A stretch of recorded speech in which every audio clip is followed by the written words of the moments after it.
All right, I'm Xray John, I'm a grateful alcoholic. Xray. I got recovered through 12 steps and power much greater than me that I call God. I drank, I got drunk. I drank, I got drunk. I drank because I was an alcoholic. I don't drink because I'm an alcoholic. Pretty fucking simple, you know. But just not drinking didn't do it for me. Something was missing, you know. Life was missing. I was just doing the same thing over and over again, knowing exactly what was going to happen, just didn't fucking care, you know. I have a lot of I have a lot of time being a guest of various cities, counties, and states. I don't have a single hour since I've been sober. The first time I went to an AA meeting, I went up there to rob them. That's where my head was at. I didn't have any idea that you people could help me out at all or not, besides a quick fix with your pocketbook. You know. But I didn't have anything to drink. I hadn't had a drink for about close to 2 weeks, maybe even more. And I didn't have any liquid courage in me. And this is up in Portland, Oregon. And a lot of the people I found out later on that came to the meeting were stevedores and working on the docks and whatever. And they were probably armed as bad as I was. You know, when I knew I didn't have, there's probably 80, 90 people came into the room that day. It was a men's stag, and I didn't have that much ammunition. And I wasn't brave, but they asked me to come back. Now that was unusual because I've had cities and counties and states ask me to leave and be pretty insistent about it, you know. But I come in and I listened. And I talked to I heard this one guy talk, he's a young guy out of Montana, and name was Mike. I liked what he had to say, so I asked him if he could help me. And he says, "Do you have a big book?"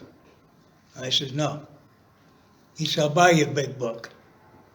I had a little bit of pride left. I said, "Fuck you, I can buy my own big book, you know." And he said, "Good." So I bought a big book. He says, "Now read the first 164, and then we'll talk."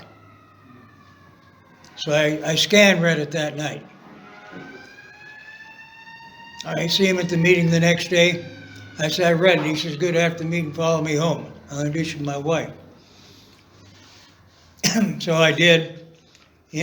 Beautiful lady. Now Portland's got a lot of titty bars, and she was the star of a few of them, but I only talked to her for about 10 seconds and she was gone. And he says, "Tell me about yourself." You know, what? I still got fucking warrants out. What do you mean, tell me about you? I don't even know who the fuck you are. You know? So there's initial resistance on my part. You know? I couldn't get honest. I was up there for maybe about 5 or 6 days. I'm going to the meetings, and I went to, they're like a 7-Eleven up there. They call it Pantry or something like that. I got me a pack of cigarettes. And I gave the guy a 5, and he gave me change for a 10. And I told him, I said, "Hey, man," I said, "you gave me too much money." He says, "No, he didn't." I said, "Okay, I'll come back tomorrow. If you're short, I'll give you the $5. So I came back the next day, and I asked him if he was short. He says, "Yeah, I gave him back the $5, you know." And I was thrilled, man. I was pumped up. This fucking AA shit is working. Man, I mean, talk about being honest. Hey, man. So I told Mike about that, you know, figuring I'd get a pat in the back or, you know, some type of fucking reward. Maybe be able to skip a page or two in the book. And he says, "Well, what would you have done if he'd have given you back $10,000 too much? Would you have been as honest?" And I really couldn't say I would have been. He says, this program, we don't deal with cash board honesty, cash register honesty, we deal with to thyself be true honesty. You know, be honest about yourself. Hi, Rick, good to see you.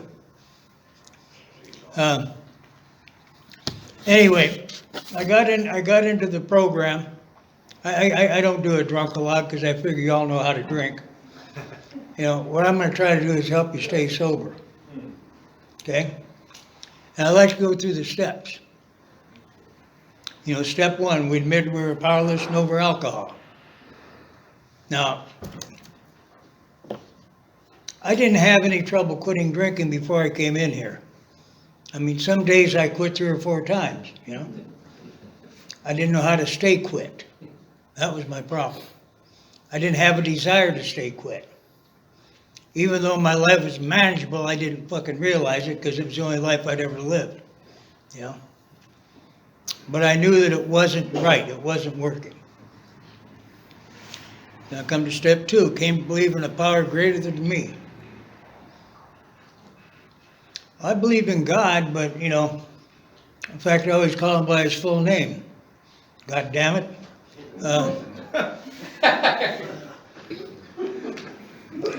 But, you know, I figured that I was such a sinner that he didn't want anything to do with me. And I found out later on that he's had my back the whole time. Even when I turned my back on him, he was there. You know, a good friend of mine, Fred, he says, God's a gentleman. He doesn't go where he isn't wanted. Okay? So I figured out that I got a problem and God's the solution. You know, and it brings me to step 3. Made a decision to turn my will and my life over to the care of God as I understood him.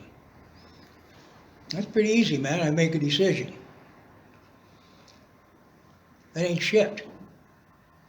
I'm going to make a decision to fly around this room right now. You guys tell me how I did. I made a decision. In my mind, my arms are flapping. I sprouted feathers.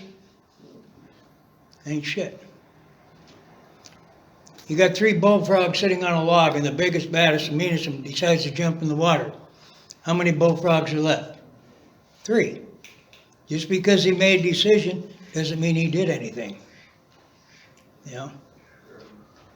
That's where the action in this program comes in. Step 1 and 2, you don't have to take any action. Step 3, you have to take action. You have to do what you decide you're going to do.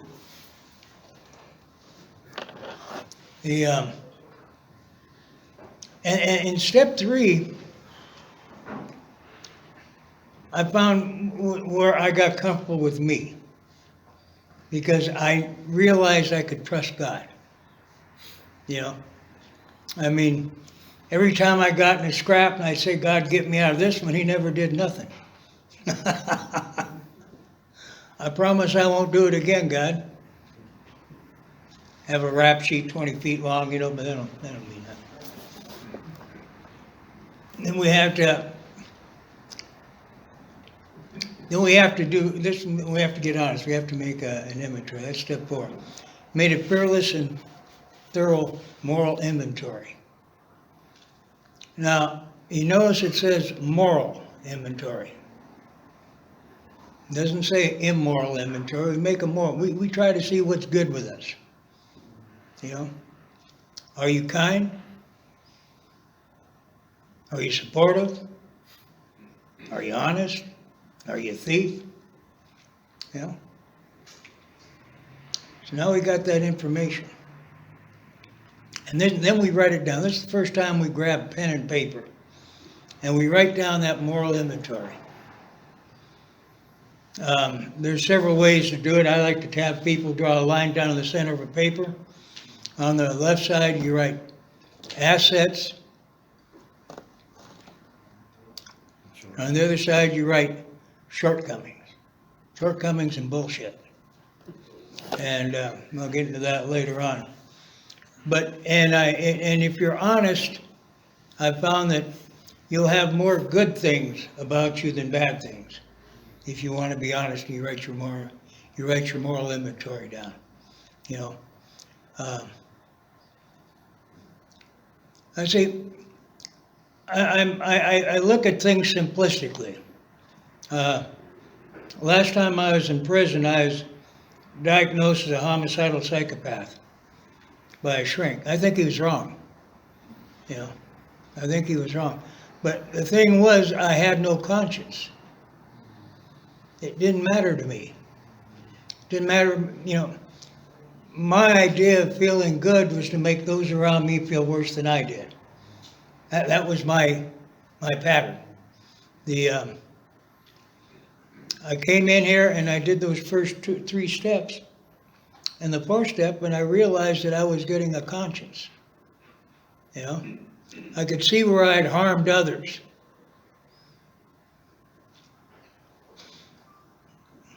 I raised none of my kids. I see people coming in here with families that take care of their kids. My hat's off to them. You're doing something I couldn't do.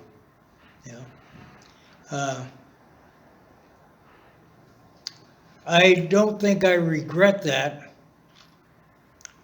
mainly because if I'd have stuck around, who's to say that I wouldn't have harmed the kids more than by my absence. I remember my youngest one, I called up the house, and he answered the phone. I was in the hospital up in Montana in '79 and broke my back in 5 places and had machines breathing for me for 3 months and the whole thing. I mean, they thought I wasn't going to live. Then they said I'd never walk. I said, I've got to walk. I play golf. But I mean, that's neither here nor there. But they sent me a bunch of credit cards in the mail. And they also sent them to my ex-wife at the time. And I'm in ICU, and my mother come in and she says, you don't need these. And I says, no. And so she tore up the thing. Well, my wife didn't. And then anyway, I come back to Southern California, down to Orange County. And I go to move in this apartment complex. I gave them cash. I went over to the motel to pick up my shit. I come back and they said, well, we can't rent you. And why? Well, your credit rating isn't good. Give me back my money. And they says, no, we'll give you a check because the safe's locked and we can't get into it. I said, well, you ain't giving me a check, you either give me my money back or you got a tenant. Just that fucking simple. So they miraculously got the safe open. But I called my wife up at the time, and and my son answered, and it caught me by surprise, because I was her I want to, and she gets on, and I says, and she says, you know what? Don't you ever call here again. I told them you were dead. I was drinking. I said, okay, fine, no big thing. But anyways, I told the finance company, the credit card company, and all that. I said, if you can find one signature of mine in any of the shit she bought, I'll pay for it. But if you're dumb enough to give her a card, you got to figure out how to collect it, But so this is before I got to honesty. This is before I got to knowing a different way of life. Learning how to live life. We have a saying, it's one day at a time. That's nice, except it's not the whole saying. The whole saying is live one day at a time. It's a program of living, not of writing, not of memorizing. It's living life on life's terms on a daily basis. Step 5, we admit to God and other human beings the nature of our wrong. Now, that one was kind of hard because I still had warrants out, and I didn't know how honest I could get with this guy because I didn't know him, I'd known him probably less than 2 weeks. But I felt somewhat free. Just the stuff I told him that I thought he could handle, made me feel freer. Then we got to get into asking help. Let me see. We're entirely ready to have God remove all these, already, huh? All these defects of character. Okay? You ask God to remove it, humbly. Then I just got a speed up notice here. I won't be able to get into all 12 steps. Anyway, we got step number 7, we humbly ask to remove our shortcomings. And a lot of people can't figure out the difference between their defects and their shortcomings. A defect is something you have that you don't need, like lying, stealing, fucking around on your wife, whatever, you know. Bad shit. Stuff you're not proud of morally. And your shortcomings are stuff you have that you don't have enough of. Like kindness, understanding, compassion. Am I kind? Yeah. Could I be kinder? You damn right I could. Am I understanding? Somewhat. Could I be more understanding? So I look at that like, if I'm going to drive from here to San Diego, and I got a gallon of gas in my car, I ain't going to make it. If I fill up that gas tank, I no longer have a shortcoming there. You fill up more, you get more of what it is that you have shortcomings of. You get rid of the bad and you add to the good. You know, it's just that simple. And like I say, I'm only going to be able to get to 6 because I'm on a strict time limit here. Louis will yell at me. Louis, show me the chip. I may go over anyway. He didn't give me a chip. I wait 40 years to get a chip from Louis and he ain't got one. How about that? Get 220s. You know, the thing is, if you're new, and we only had 3 new people, this is a different way to live life if you want. And you can live life successfully. I would look around this room and I can almost guarantee that nobody's been in jail in the last year. They've been around this room. Yeah. I've seen divorces. All that sort of shit, that's life. Yeah, that's 2 people having to get along. Me and my God, we've been doing pretty good for the last 40 years. I haven't had any. I've had opportunity, but I haven't made as many bad choices as I have before. Anyway, that's enough out of me. Let me see, we open up the meeting now? Yeah.